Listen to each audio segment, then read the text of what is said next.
अफसोसनाक वाक़या है बहुत ज़्यादा और मेनली किसी एक ख़ास कम्युनिटी को टारगेट करने का मकसद अनरेस्ट ही है कि एक ऐसी कम्युनिटी जो कि पीसफुल भी है और दूसरा ये कि अगर आप थोड़ा उनकी सर्विसेज या कंट्रीब्यूशन के हिसाब से देखें तो वो भी काफ़ी ज़्यादा है। मतलब हेल्थ के देख लें और भी कुछ है ऐसी चीज़ें हैं जो कि वो लोग कर रहे हैं and they are doing it peacefully.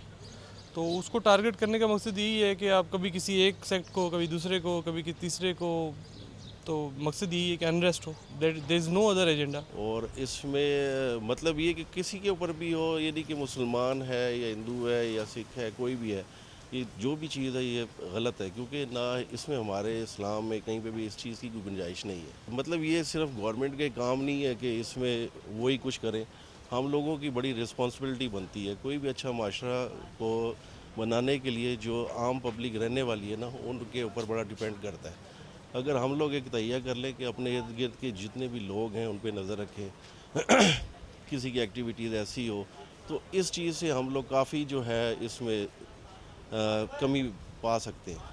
Otherwise हम डिपेंडेंट रहेंगे कि गवर्नमेंट करेगी या कोई आर्मी है या इस तरह, तो ये सिलसिले चलते रहेंगे। और सबसे बड़ी बात है कि एक दूसरे को जो आजकल बर्दाश्त का मादा ख़त्म हो गया ना, वो हमने अपनी जो सोसाइटी है उसमें डेवलप करना है। बेहद परेशानी वाली बात है क्योंकि देखें यहाँ पे कोई भी कम्युनिटी, कोई भी मज़हब से ताल्लुक़ रखने वाला कोई भी हो, वो सारे के सारे मैं तो ये कहूँगा कंडेमनेबल है।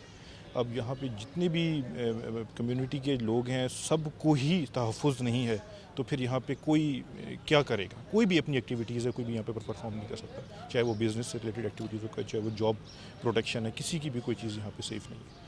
तो यही है कि गवर्नमेंट को कोई बहुत ही जिसे कहते हैं कि एग्रेसिवली कोई स्टेप्स उठाने चाहिए कि जिससे कोई ये सारी चीज़ें जो है ना ये कंट्रोल हों।